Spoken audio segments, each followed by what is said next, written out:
आज की मेरी वीडियो श्री आनंद स्वरूप जी के लिए है, जो मेरे फेसबुक में फ्रेंड लिस्ट में मौजूद हैं। तो मेरी सैड स्टोरी देखकर उन्होंने मुझसे बात करने की इच्छा जाहिर की, तो मैसेंजर पर ही मैंने उनको कॉल करके उनके साथ बात की। तो उन्होंने मेरी बहुत ही हौसला अफजाई की। उन्होंने मुझे समझाया कि ऐसे दिल छोटा नहीं करते हैं, लोगों की आदत है ऐसे बोलने की, ये करने की, वो करने की। आप बहुत अच्छा बोलते हो, आप बहुत अच्छा डालते हो, जिससे हम सबको हौसला मिलता है।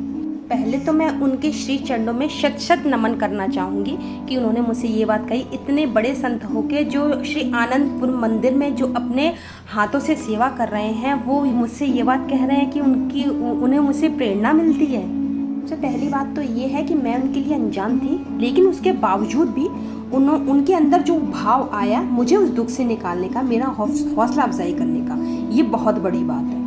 क्योंकि इस भाव में ही ईश्वर का वास है।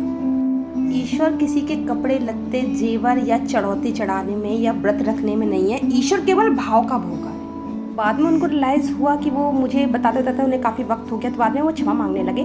लेकिन यही एक सच्चे भक्त की निशानी है कि जब भक्त को होश ही नहीं रहता सेवा करते करते कि कितना बजा है, कहाँ बैठा है, तन पे कपड़े हैं नहीं हैं, जब सेवा करते करते किसी को होश ना रहे, तभी समझ लेना चाहिए कि वो होश में आ चुका है। तो ये वीडियो बनाने का उद्देश्य मेरा केवल यही है कि सेवा कोई बड़ी या छोटी नहीं होती है। सेवा तो सेवा करने वाले के भाव के ऊपर निर्भर करती है कि वो किस भाव से सेवा कर रहा है। जैसे जिसे जिस चीज़ की जिस समय आवश्यकता है, उस चीज़ की पूर्ति करने वाली ही सेवा ही ज़्यादा फलदायी होती है।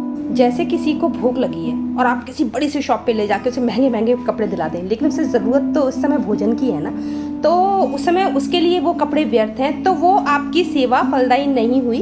तो जिस समय जिस चीज़ की आवश्यकता है उसकी पूर्ति करना ही सेवा होती है। तो सही सेवा मतलब कि सही रास्ता, और सही रास्ते से ही आप सही मंजिल तक पहुंच सकते हैं। जैसे कि आपको जाना है दिल्ली और आपने कानपुर की बस पकड़ ली, तो जब आप कानपुर पहुंचेंगे, वहाँ जाके आपको ये पता लगेगा कि आप अपोजिट साइड आ गए, तो फिर आप क्या करेंगे? आप रास्ता बदलेंगे।